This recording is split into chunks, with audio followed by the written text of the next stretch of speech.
बात तो निश्चित रूप से कही जा सकती है कि आज हमारे समाज में बहुत खुलापन है।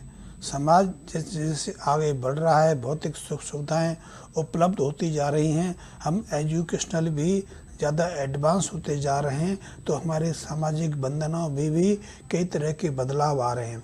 जैसे कि समाज में प्रेम विवाह का प्रचलन बहुत तेज़ी से बढ़ रहा है। प्रेम विवाह की बात तो बाद में की जाए, लिव इन रिलेशन के मामले बहुत तेज़ी से बढ़ रहे हैं। आपको जानकर आश्चर्य होगा, मुंबई, पुणे, गुड़गांव, बेंगलोर आदि ऐसे शहर हैं या 33% से ज़्यादा युवा लिव इन रिलेशन में रहने पर बाध्य हैं।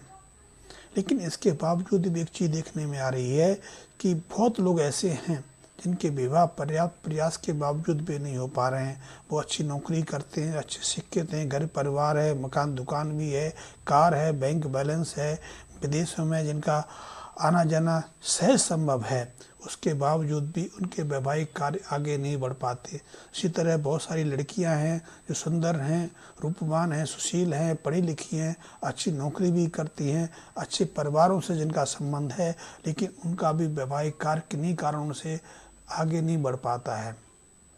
वैवाहिक कार्यों के लिए देखा गया है कि यदि किसी व्यक्ति की जन्म कुंडली में शुक्र, बृहस्पति, राहु, मंगल, शनि ये योग बना के बैठे हों, यदि किसी कुंडली में बृहस्पति और शुक्र साथ में मंगल अशुभ प्रभाव में हो, अशुभ भाव में हो, इनका पारस्परिक संबंध बन रहा हो और इसके साथ में शनि राहु का भी अशुभ योग बना हो, तो निश्चित रूप से ऐसे जातकों के वैवाहिक कार्यों में कई तरह की विघ्न बाधाएं आती हैं। वैसे वास्तु के कारण या फिर अपने जो हम दैनिक के कार्य करते हैं, अपने जो कर्म करते हैं, उनके कारण भी हम अपने ग्रहों की अशुभता को बढ़ा लेते हैं और उसके कारण वैवाहिक कार्य आगे नहीं बढ़ पाता।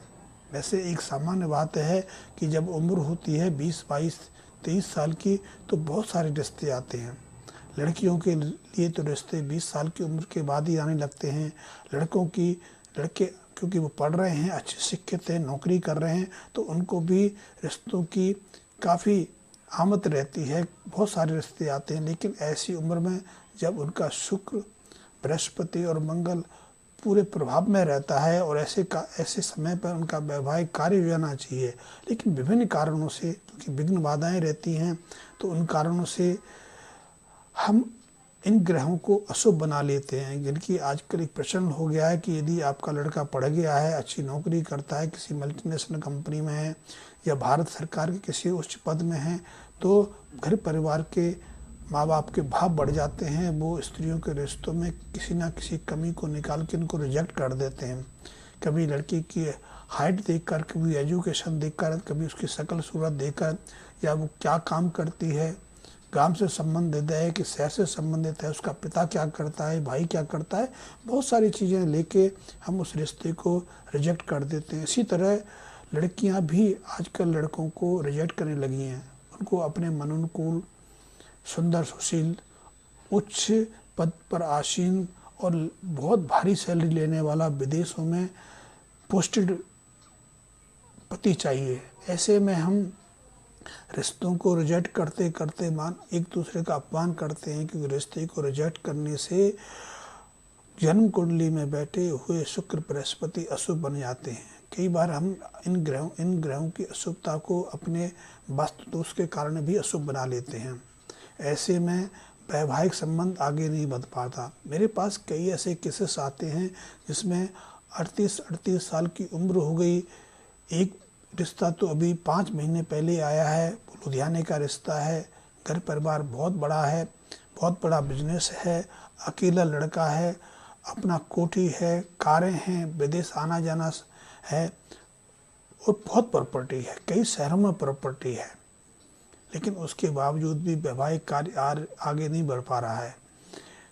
आज से 10 साल पहले कई रिश्ते आते थे, मुझे भी कई बार उन्होंने संपर्क साधा, तो कभी किसी ना किसी चीज़ पर वो टोका टोकी निकाल के रिजेक्ट कर देते थे। लेकिन आज बहुत परेशान हैं, क्योंकि माँ बूढ़ी हो रही है, पिता भी बुढ़ापे की तरफ बहुत तेज़ी से बढ़ते हैं। इतने बड़े व्यापार को कौन संभाले, और लड़का बूढ़ा होता जा रहा है कि 38 साल की उम्र 60% बुढ़ापे को दे देती है। यदि आज की दृष्टि में देखा जाए तो 60% नहीं, आजकल 75% बुढ़ापा आ जाता है। शरीर में भी वो जोश नहीं बचता, वो उत्साह नहीं बचता। शरीर में शुक्र की बहुत तेज़ी से क्षति होती है, शरीर बहुत तेज़ी से निर्बल होते हैं। कई बार देखा गया है कि यदि बृहस्पति अशुभ योग में हो तो वैवाहिक कार्यों को कई बार व्यक्ति अपनी मर्जी से ठुकरा देता है।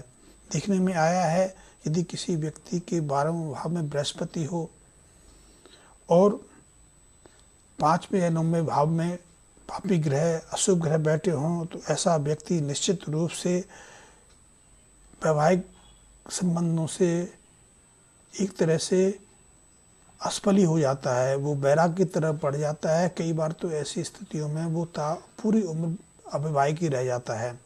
और यदि ऐसा व्यक्ति अपने गले में माला रखे, क्योंकि ऐसे व्यक्ति धार्मिक प्रवृत्ति के होते हैं, तो मंदिर जाते हैं तो मंदिर से उनको माला मिल जाती है, किसी कार्यक्रम में जाते हैं तो सम्मानपूर्वक उन्हें पुष्प की माला दी जाती है। इसी तरह विभिन्न तरीके से वो अपने गले में जब माला धारण करते हैं तो माला के माध्यम से बृहस्पति और बुध का सहयोग बनने से उनका शुक्र और निर्बल हो जाता है। ऐसे में उनके लिए वैवाहिक कार्य की तरफ आगे बढ़ना तो और मुश्किल बन जाता है, वैराग्य योग बन जाते हैं, अविवाहित रहने के योग बन जाते हैं। हाँ, ऐसे लोगों के पास बहुत धन रहता है, पर्याप्त आमदनी रहती है, वो बड़े व्यापारी हो सकते हैं। तो ऐसे में इनको 23-24 साल की उम्र में विवाह कर लेना चाहिए। यदि देरी की तो मुश्किल हो जाती है।